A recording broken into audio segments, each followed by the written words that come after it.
Avant sa carrière politique, le secrétaire général du Parti communiste du Vietnam Nguyen Phu Trong a passé plus de 28 ans au magazine Toc Tap, aujourd'hui Revue communiste et la revue théorique du Parti communiste du Vietnam. Il a occupé divers postes, dont 5 ans en tant que rédacteur en chef.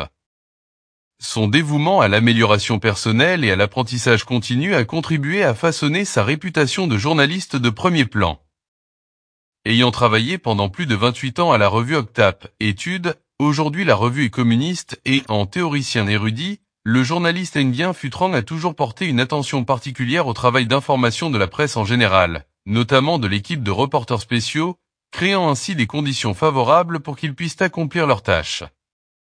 Son exemplarité a valu les louanges de ses confrères comme Tran Dinh Tao, ancien chef adjoint du département des informations intérieures et ancien rédacteur en chef du journal Tin Thuc et du courrier du Vietnam relevant de l'agence vietnamienne d'information. Apprenti reporter, il a laissé ses marques à la revue et communiste et dont il deviendra plus tard le rédacteur en chef. Être journaliste est difficile, mais être journaliste et théoricien est encore plus difficile, car cela nécessite un apprentissage persistant et profond. Il est donc un autodidacte exemplaire. Le secrétaire général Nguyen Phu Trong était un modèle d'intégrité, dévoué au pays et à son peuple, un cher camarade, un frère et un ami sincère pour tous. Pour les journalistes qui ont eu l'honneur d'accompagner et de rendre compte des activités du secrétaire général Nguyen Phu Trong, les souvenirs profonds et les leçons du chef du parti resteront gravés et résonneront à jamais dans le temps.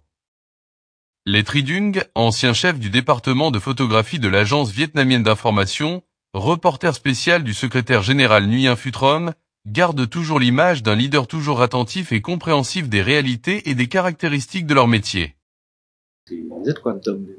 Il s'intéressait beaucoup aux gens, en particulier aux groupes de reporters spéciaux. Nous avons été invités à plusieurs reprises à prendre un repas avec le secrétaire général à l'occasion du Nouvel An lunaire ou de la journée de la presse révolutionnaire du Vietnam. Il apportait une note de bonté, de simplicité qui force l'admiration. Après près de 30 ans d'exercice du métier de journaliste et 60 ans d'activité politique, le secrétaire général Nguyen Phu Trong a laissé de nombreuses leçons précieuses aux contiges de journalistes. Ces conseils restent un principe directeur pour ceux qui travaillent dans ce domaine. Le secrétaire général Nguyen Phu Trong a déclaré « Le journalisme est un métier noble. Les journalistes révolutionnaires doivent incarner l'esprit révolutionnaire, lutter courageusement contre le mal et défendre le bien, pour l'œuvre commune du pays et de son peuple. »